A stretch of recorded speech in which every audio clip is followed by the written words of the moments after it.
we have Prajnesh uh, the Davis Cup player for India, and he's here with us. He's already joined in, and welcome, Prajnesh. Hi, sir. How are you? Thanks for inviting me. Good morning, everybody. I hope everybody is staying safe during this coronavirus. And I hope we all have a good day. And Suresh, sir, please lead us forward. Well, yeah.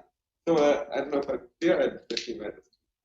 Sure, sure. So the last 4 days, Okay. we have Rohan, we had Ankita, and then we had Nandan, and then all of them. It was so good to listen to them talk. The clarity of thought and how it comes out in their communication. And Prajnesh, I known him for a very long time, and he's another guy who can speak so well. His communication is phenomenal. He can just speak his heart out, and he speaks, and he's a straight shooter. Whatever's there, he speaks out. So it's going to be another interesting session. Prajnesh, yes, what have you been doing this lockdown? Finding ways to waste a lot of time, to be honest.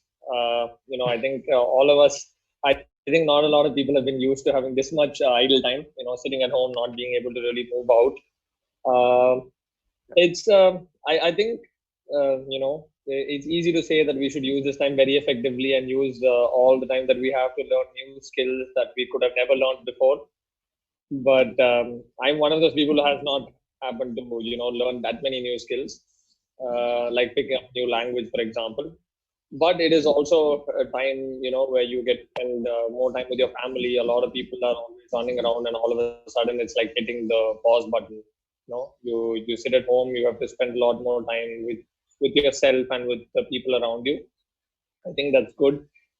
And from a tennis standpoint, as an athlete, it's obviously quite bad, not being able to train, not being able to play tennis, not being able to compete. These are all things that will hurt an athlete. It's a little bit like being injured, I guess, except more frustrating because you're not injured. So you know that you can do train and move forward. But unfortunately, the world is at a place today where we all have to stay safe and healthy rather than try to succeed in our chosen paths. Yeah. So I guess it's a little tricky. Okay.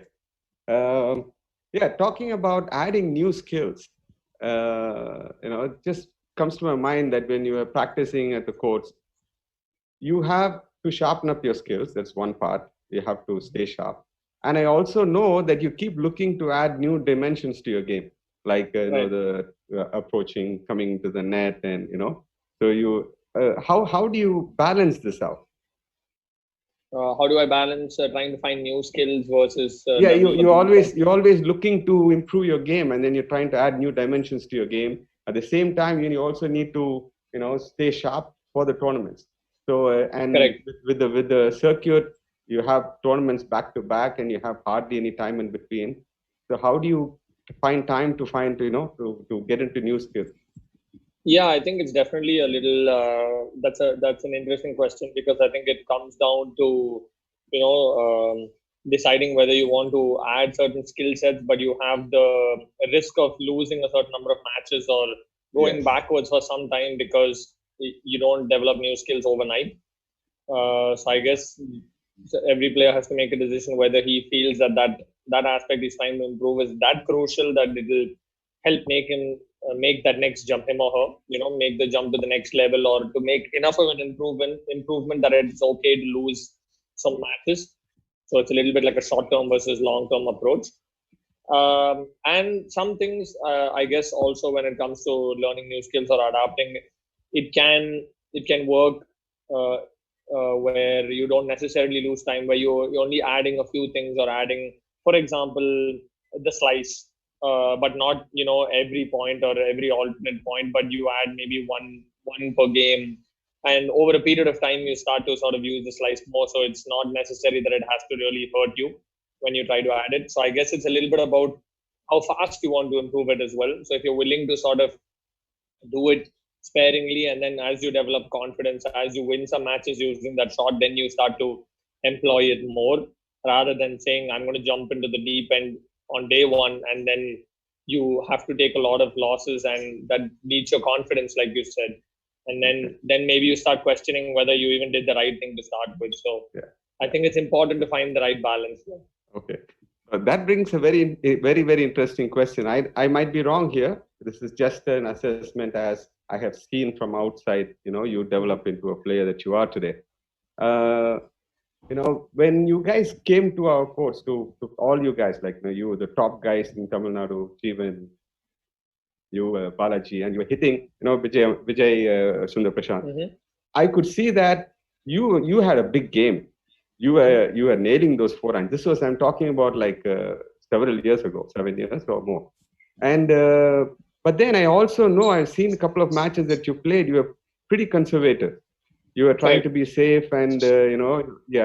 And then at one point, I think you decided to take more risk, be more aggressive, and you kept losing matches. Precisely what you said some time before. Mm-hmm. So what made you believe that this is the one, even though you were losing for a while, that this is the one to take you forward? I think that particular example, it usually happens to a lot of players where they're more aggressive in practice and they end up being defensive in the matches, or defensive when it counts. And for me, at the end of it, no matter what skills we develop or what we do in practice, at the end of the day, when we go on court to play a match, what we really want to do is win. So that was overriding every other factor in my head and in my instincts. So I always played the point to somehow find a way to win it, and that worked up to a point. And then eventually, I was starting to hit a ceiling where I couldn't win matches, or I was running out of gas every time because of what I was doing. I was having this, let me win this point and the next point, and then I'll see what to do later. And I wasn't able to succeed any further. So then I realized, okay, I have to start to use what I already know how to do. And it was a little interesting for me because do you remember at what age this was? That you hit the this ceiling was, and I then think, you decided.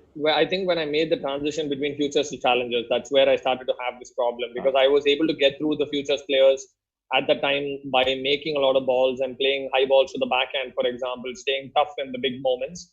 But then once I got to the next level, that was not enough. I was not getting enough of those situations where I had the break points, or where I was able to just tough out the other guy. They would just beat me with skill, for example. So then I realized, okay, I have to start using what weapons I have, which I believed was being able to play fast, for example. And so then initially, when I started to do that, I obviously lost a lot of matches, like you said. But the one thing that made me believe in that aspect was the fact that I had done it well in practice. So I kept telling myself, you already have it. It's not a skill set that you're trying to develop overnight. You've been doing this for many years. You just never used it in the match. So believe that you do it in the match enough times, it will start to fall into place. And then I'm glad that it did. Okay. Then, but it's not that easy to say. To say it is one thing. To actually believe and then go after it and continue doing that, especially after you had some success. You're a pretty good player in the country, and then your also ranking is not bad. The thing is, you need to make the next jump. But how did you make yourself believe over that period of time? Did somebody help you, or is it something that you kept telling yourself? I always had people who I used to go to for advice, coaches, Balu sir, for example, my coaches in Germany, and my dad was also somebody who I always went to when it came to this. And I used to ask them, and everybody had a little bit of a different opinion, but at the end of it, it was pretty simple. Everyone said, if you feel that this is the right move to go up, then you can do it, even if you're going to go down for some time. And like you said, it's easier said than done, because at the end of it, when you're in the middle of all that and you're losing all the time, you can't see clearly. So sometimes I used to write things down and say, okay, I'm going to write it down now, and then say, for this many months, I'm not going to question this path. I'm going to stick to it, and then when I finish this many months of sticking with it, then I'll come back and reevaluate. Because otherwise, every week you start to flip back and forth, then you are neither here nor there. Right. So it was like a long-term commitment, looking at the long-term prospects and the improvement, rather than looking at the short-term benefits and the losses. Perfect. So you mentioned about playing to the opponent's high, the high backhand, which is normally weak for a lot of players. Yes. But as you go higher up, yeah, as futures level, yes, but then when you go higher up, it is not that obvious, the weaknesses. Yes. Do you still look for weaknesses in the opponent when you play the challenger level, or you're going there to just enforce your game? No, I think it's a combination of both of those factors. And once again, that depends on the player. Um, and the less explosive or the less you can impose your game on the opponent, the more tactical you need to be. So if you're not going to be able to serve 220 kilometers an hour every time, then you have to know which side the returner likes more. Which side is he more solid under pressure? Which side can he hit a bigger shot? So all of those factors become much more important if you can't say, I'm just going to hit the first serve and then the next ball that comes, I'm going to blast it and he can't do anything. Then it really doesn't, it matters less what the opponent does. But for most players, I think being aware of what the strengths and weaknesses of the opponent is very important at every level. And like you said, obviously the margins are less as you go up, but there is always room. There's always a gap, and you just the closer you get to that level, the more you see it. Initially, maybe from outside, you feel, oh, he can hit forehands, backhands, everything looks clean. Then then you have to see, can he do it for 2 hours, or you see, can he do it at 4 all 30 all? Is he brave enough to play the same shot then? So, or is he reckless? Does he have bad shot selection? So there's always a reason why a player is ranked at a particular level consistently, unless he's going up. And usually, you will see the reasons why when when you compete and when you look for those things. Okay, so talking about tactics in matches, and I know your performance depends on a particular day on how well you're able to execute your strokes and how well you're able to repeat that over and over again throughout the match, like serving or forehand. But also depends on your tactics, like you said. Yeah, it depends on if you're using the right tactics or not. So can you give us some insight about how you prepare for particular opponents in terms of tactics? Yeah, I try to watch as many videos as possible on my opponents, and then I ask the players. I obviously look up the matches they played and see if they played somebody I know. Then I talk to those friends of mine and say, okay, what do these guys do well? What do they not do well? Some of it will obviously repeat, but then you may find one or two things from some players where you say, oh, okay, you picked up something that maybe nobody else saw. Yes, and I've noticed that this especially happens with the guys like I mentioned. The bigger the game, the less info you get, and the less, let's say, less power that's involved in someone's tennis, the more tactical they are. So when I see, for example, that Jeevan has played an opponent, or for example, Somdev, these guys who always are able to use their tactics to their advantage, then I get a lot more information. Uh, and and that's normal. It's just like everything. When your forehand is very strong, maybe your backhand is not as good. But if your forehand is average, automatically you're forced to have a better backhand because you don't have a choice. And in that sense, the players who cannot hit the ball, who cannot sort of hit the skin off the ball, are always going to be smart on the court. And so yeah, I try to analyze the players by asking players and watching videos, and then trying to watch matches. If they're in the same tournament, usually I'll know if I beat the guy in the first round, I'm going to play one or two opponents in the second round. So if I have the chance to watch the match, then I go and watch that match just before mine. Or if my coach is there, then I say, okay, can you watch that match and let me know what do you think, what do you see?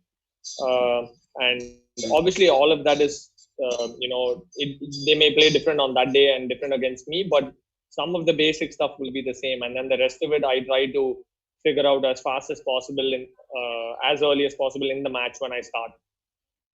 Okay, that's very good. Now, the thing is that brings to the light that when you talk to the other players, like say Jeevan or Somdev or Vijay or Balaji, anyone, all of them are forthcoming in giving you the information that you'll need for the match, which is a phenomenal thing. As in, all of you guys never look at each other as competition. You're looking at the entire, the whole thing out there as competition. Same thing with you when you come and play with, say, Manish or Prithvi, for example. You're so willing to come and help them out in what they are doing. And coming from you, it definitely carries that weight. So it is something that, the general feeling for people is when you guys, like SD was talking about it, when you reach a certain height, you don't want the others to come up. Right. This used to be, a general talk with people, but then I want to prove that it's not true. All you guys are so willing to help the other guys to come up, Yeah, isn't it? Okay. believe that. So, Yeah. Please go ahead. no, no, go ahead. It's yours. Yeah, I believe that the more I help the players around me, first thing is I also learn, because the more it's like how they say the best way to learn is to be a teacher. So when you start trying to explain something to someone, if you don't know it through and through, you'll have doubts and you won't be able to explain it properly. That's one part. And another thing is I want to be able to help the players who are coming up, because I feel some of the things I learned the hard way, and I maybe didn't have someone to tell me and sort of help me do it in 1 day or 2 days. I had to learn over a period of a year or 6 months, or lose 10 matches to learn that thing. And I would like to help the players who are working hard around me, who I feel they are trying to succeed, and if I'm in a position to help them get that skill set faster or learn something earlier because of me, I'm very happy to do it. And if they come to a position where they're starting to beat me, then at that point I will say, okay, then this guy is tough and he's finding a way to overcome whatever I have, and I'll compete with them and find a way to go up. Because I will find a way to be the fighter in that moment, and not say, oh my God, I should not help him. I should just keep him below by telling him the wrong things. I would rather than it be healthy competition and we both succeed. Yeah. The goal is you need to grow. It is not to keep somebody else down that you feel that you're superior. Correct. It's so true. Yeah. You want to say something? No, I agree with you. Okay. You were talking about your friends helping out with these tactics, right? So can you give us some examples, some actual facts about what they tell you about certain opponents, their styles, and what will work based on what your strengths are and things like that? Yeah. The first example I can think of when it comes to this is Jeevan, because he's quite good tactically. He's a master at it. Yeah. So whenever I ask him, he, obviously the general stuff, he'll be like, this guy's forehand is better, this guy's backhand is better, whichever one. And he tells me about the serve. But then a couple of the things which are pretty special when it comes to what he notices is he remembers what the guy likes to serve at 30 all, or what he likes to serve on break point. And those are huge, because then, in that moment you're saying, okay, 70-30, there's a chance he's going to serve this direction at 30-40. And you only need one break per set to, convert, especially for someone like me who in general tries to serve as well as possible and hold on to every service game. If I get to 130-40 and I pick the right side because Jeevan helped me saying, in general, I've seen that this is what he likes, that's good enough. If I react a split second faster and I make the return, that's a big advantage. So that's something pretty special. I think he's able to see those little things, and or maybe a lot of people see it, but he remembers them. He notes it down, and I don't know if he writes it, but at least he makes a mental note, and he's able to recall that when he needs it. So that's something quite special. I'm sure Somdev is also one of those guys who has that. I just haven't spoken to him as much because the circuit I play, he knows less of the players, or the circuits I played, where Jeevan was more sort of, playing alongside me. Yeah.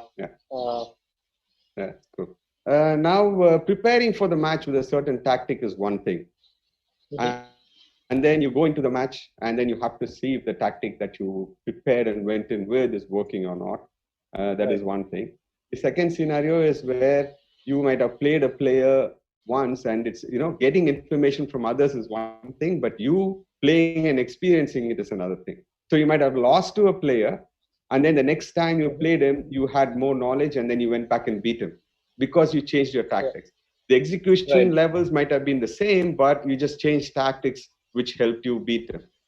At the same time, another scenario is where you're starting to play with a certain tactic, and then you notice that it is not working, and then you're down in the match, and then you change your tactics, you could come back and beat them. You just find a way to win.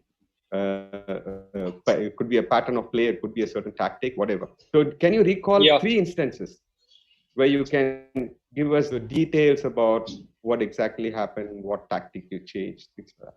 Okay. Yeah, I think, for example, example, when I played Balaji, for the longest time, I used to try to attack his backhand with my forehand because my forehand is my strength. And I always went, like I said, cross court, high ball to the backhand, and I tried to hurt the opponent. And which is what I tried to do against Balaji. But the problem is that his backhand is very good. Yeah. Yes. So he was, and one of the things he likes to do is he likes to take the ball a little early. So the higher I tried to hit it, the earlier he came in and took it and pressed the ball down, and I was losing the edge that I had in the rally. And I was obviously very reluctant to say, okay, I'm going to go down the line and then go the other way because I wasn't as confident in my backhand. But then I had to try it because I was losing points, and I said, let me try going the other way, see what happens. And in the middle of the match, when I made that tactical change, and I realized even though I was uncomfortable, I was winning more points on this side than I was winning on the forehand. So then I said, okay, for whatever reason, I'm winning the points here more than I am on my strength. So I'm just going to stick to it and find a way through that match. And then when I did that, I won the match first of all by using a tactic I'm not used to.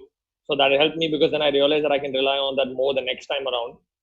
It gives me confidence on something which I'm usually not relying on, and it showed me that I can make a tactical adjustment during the match, which usually you like you said, you come up with a plan and you try to stick to it. But there I realized I had to think on my feet. And this is one of those examples when I played Balaji. That was one of them where I switched from trying to attack his backhand to attacking his forehand. Uh, then one of the things which for me worked very well was uh, I always used to serve. I used to try to serve sort of big and go for aces and try to sort of win the point outright with the serve on with speed.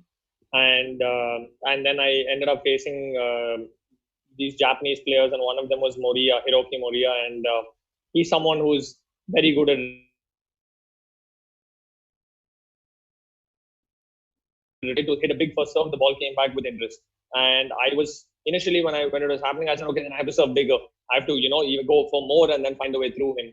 And then after a set, I figured it out earlier, but I guess I was sort of being stubborn and trying to still do more in the same department and trying to find a way through him. And eventually, I realized it's not possible. And then I said, okay, I'm going to have to mix with more slice serves, take out the speed, and don't give him the center of the racket every time. Let him move a little bit before he has to hit the same return, even if it's not going to be an ace. At least he doesn't smack it. And then I started mixing that with body serves and with kick serves. And once I did that, then the rhythm changed for him. He was not able to time the ball as well. And then when I used the big first serves, it helped because then it was, change in pace, change in rhythm. And all of a sudden he was uncomfortable. And that feeling of being uncomfortable doesn't just end with one shot. It doesn't end with just the return. It creeps into the rest of your game. So, for example, it started creeping into his next shot after the return or his service games. And then that amount of doubt was enough for me to find a way back into the match.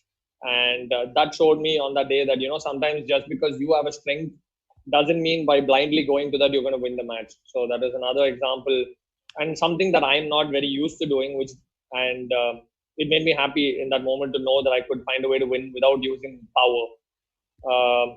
And the more instances that happened like this, the more I started to realize that I don't have to be a player who relies just on one or two things. And that I could do, first of all, that I had more things in my game. And second of all, that if I didn't, I could learn it. Yeah.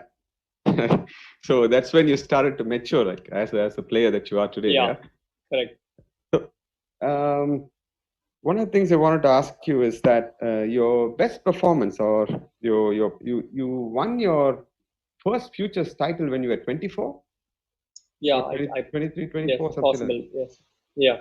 And till then, your performance was not up to that thing. Like, correct. Isn't that true?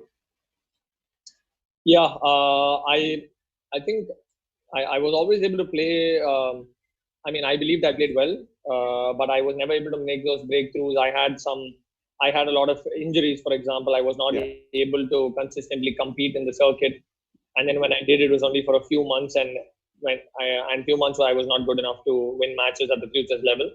So I was always trying to knock on that door, but I had obstacles in my path. And eventually, when I was able to sort of play for long enough, then I made that breakthrough in the future circuit and won my first title. I won that I think my first one was in Chennai, where in the Nungabagan Stadium. So yeah, my home ground. Okay. Yeah. Yeah. Yeah. Talking about that, a lot of your performances has come in the Indian soil in Hmm. tournaments, in futures, in challenges as well. I think out of the two challenges you won and the two you reached finals, one victory and one finals was in India. The same thing, I think, in futures also. I think you won more than 50% of your titles or finals in India. Okay. Hmm. Now, yeah, the reason why I'm bringing that up is to highlight the importance of what, first, I want you to tell me what is the advantage you feel when you play the competition in India? Okay. So I think there's two sides to that. One is obviously the more tournaments there are in India, the better it is. That is very simple. There's no argument about that. More tournaments at every level. It's not about whether it's a futures or a challenger or you know a non-ranking tournament. Every single tournament that is there, or more tournaments that can be hosted, it's better for the tennis players in India because they learn to compete against each other. They test their skills, whatever they've been developing, and learn to compete better, become better overall tennis players. And second thing is, it is financially less of a burden to be able to play in your home country. It's closer to home. You and the financial constraints in tennis are huge. It's an expensive sport to start with, and if you're going to have to travel 30, 35 weeks to play tournaments outside India, it's very difficult. So if we can manage to organize those tournaments at home, there's nothing like it. Countries like China, bad country to use in this moment as an example for anything because of the virus and everybody. I know that people are upset with where they feel it originated. But the fact is, in this department, they've done the right thing. They've had a lot of tournaments, and players, including me, have benefited by being able to play in China and or Japan, for example. They have a lot of tournaments also. So when we have tournaments closer to home, at least for me, Asia is closer than going to North America, for example, for tournaments. I get to come back home. I get to train here. I can sort of live a little bit more of a normal life. And being a tennis player is hard. You have to play for many, many months and many years on the road, and you can't underestimate the getting burnt out early if you have to suffer a lot along the way. And I think having tournaments in India helps a lot. First of all, you also show your peers in India that if you're, for example, if one player is far better than the others, that guy starts winning those matches, and then everybody else feels I have to catch this guy somehow. I have to catch that player. What are they doing better than me? And then they try to find a way. And like I said, that healthy competition grows, lets everybody raise their level. And I think I remember hearing this on TV or watching an interview where even Federer said when Hewitt won his first Grand Slam or became world number one, he said, even I believe then I could do it if Hewitt is doing it. So if somebody like Federer, who is a legend in the game and considered an all-time great or the greatest, had to wait for Hewitt to succeed and succeed to the extent that he believed was great before he believed he could do it, is something that shows you that belief is not something that happens automatically. So when there are people that you see in front of you who are succeeding, who are better than you, then you start to go in that direction. So it's very Yeah. important. And the more tournaments we have here, the more international players are going to come. They're going to compete. Better players are going to come to India because there are regularly more tournaments, and then automatically the level will go up. Totally. Yeah. So that's a very important point, Prajnesh. For if people keep asking about helping Indian players and why aren't too many players are coming up as in Europe, or we are little, what do you say, we started off a bit late, about 2 3 Mm-hmm. decades late, I would say. But to catch up, we definitely need tournaments here. So that's where Correct. the effort has to be in. Yeah. Okay. Yeah. Talking about your performance only at 24. Uh, Till then, you continue to believe that you could make it to the top 100 at that point of time? Uh, yes, in a way I did. But honestly, when I look back now, I realize that I did not know what it took to beat top 100 at that time. I believed I did, luckily. But I was further away than I thought. But the fact that I thought it was close, yes, I did believe. I thought that I had a big game and that if I use my skills well, I would be able to break through. and and I kept persevering. It was not easy, but I'm also going to be honest and say that I had a lot of factors going for me, in the sense that financially I was supported by my family, and I did not have any pressure. And for most people, that is not a luxury they can afford. So I was able to play for those many years, or sit out not playing, and still be able to come back and do this, when maybe a lot of people would have had to go do something else in their careers, because they would have had to move on with their lives. So I was one of the lucky ones who was able to chase my dreams, even though I had obstacles in front of me and had many years of waiting. Yeah. So it's not just the finance part. On the parents' part, they want to know that they're doing the right thing for you, that you're choosing to do the right thing, and it's so important for the parents to feel that whatever you're doing is right. At that point of time, what you're pursuing is right. So, can you tell us a little bit about your parental support in that area? Yeah, I think my parents and my entire family in general has been very supportive of me when it comes to that. When it came to that, my grandparents put me in the sport to start with. I think I'm sure you remember my grandfather who used to bring me to the tennis court all the time, and Yes. they always had. He was very, For whatever reason, my he was family. very upset with me. He was very Is it? upset with me at one point of time because we had players in our courts, and then he Okay. felt that I was not giving you enough attention. This My was in grandfather Sierra, has yeah. made me switch a lot of coaches in Chennai. I remember going Yeah. to multiple coaches.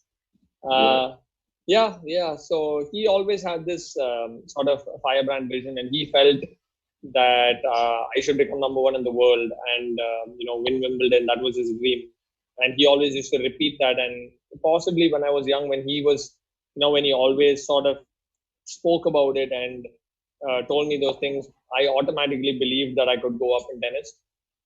And obviously, when I was injured, I was not thinking I'm going to be number one.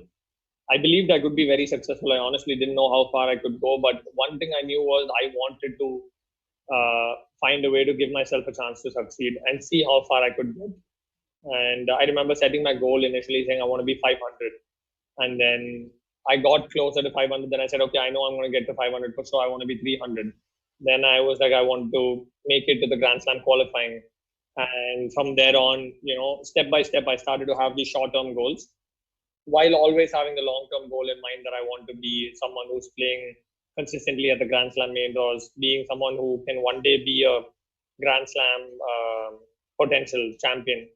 And for a lot of people, that would sound crazy, even if I had a 24, or even today if I say it. But I think that at the end of the day, if you don't aim for the stars, you're not gonna reach as high as you can, irrespective of where that ceiling is. Uh, so I'll take a couple of questions. We still have 5 minutes left, Prajnesh. So can Sure, I take sure. a couple of questions from the attendees? Yes, please. Uh, Dear juniors, Prajnesh, this is from an anonymous attendee. He doesn't, yesterday also he was anonymous. Till juniors, Prajnesh was like a typical Indian athlete, skinny and weak. But in the men, and now from what we see, he has grown taller, stronger, fitter. What changes did he make, and tips to Indian athletes facing such issues? Well, I think I'm one of those players or people who just matured slower in terms of my body. Um, I did, obviously, initially when I was very young, I didn't do all the right things in terms of fitness. But by the time I was 15, I started doing the right things. But it took a while for me to really, fill out, and I was obviously growing taller as well. And between 50 to 20, 15 to 20, I was still growing. I was still gaining height, and no matter how much fitness I tried to do or how much weights I did, I just didn't get much bigger. And tennis is an endurance sport, so it's not easy to really put on that much muscle that fast. So it was a little bit of a waiting game, and it's just about saying, as long as I'm doing all the right things and checking all those boxes, eventually I will get the required level of fitness. And then it happened over a number of years. So it's consistent hard work which led me to being physically able to compete at a higher level, not just with my tennis. Okay. Now, Kamesh Srinivasan from the Hindu, he wants to know what you feel that you need to do to break into the top 50. You're probably working on it already. So, Right. Uh, I could list out lots of things, but to keep it short, I would say first thing I think I have to improve my mental endurance. So this is something that I feel at that level is something that's not very obvious from outside because you always see how well they hit the ball, you see how well the players move, but one of the most important things is how well they compete and how long they're able to do it for.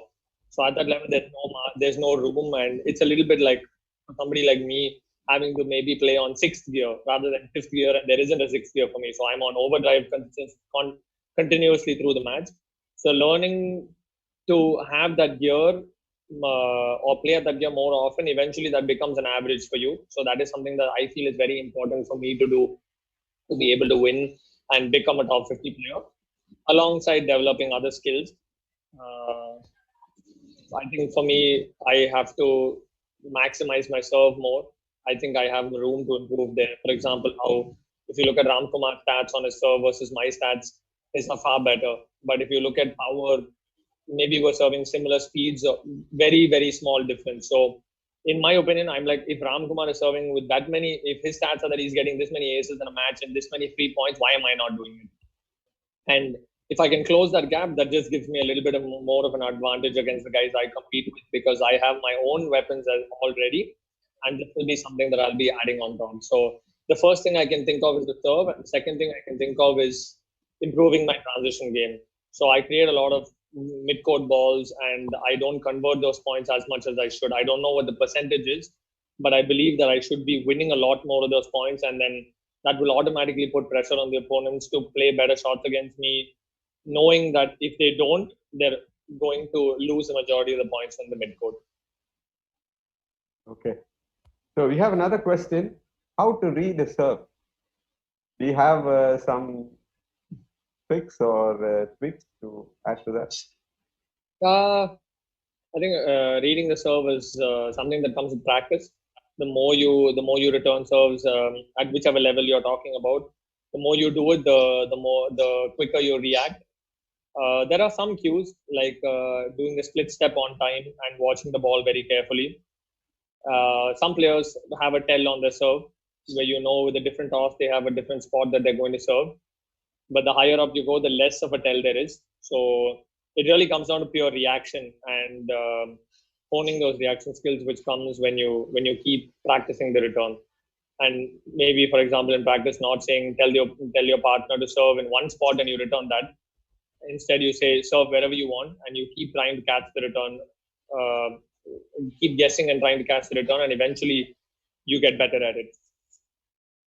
Okay. So we take one last question and then we'll be running out of time. Dr. J. Manley. Most Indian players succeed only after age 25 or more. Can Prajnesh now, with hindsight, advise younger players how to achieve success quicker? I think that's it's. I wouldn't really say that a big part of that is because of the players as such. It's just that it's difficult for us. We have a lot of obstacles in tennis in India. We are not a tennis playing nation like how we are.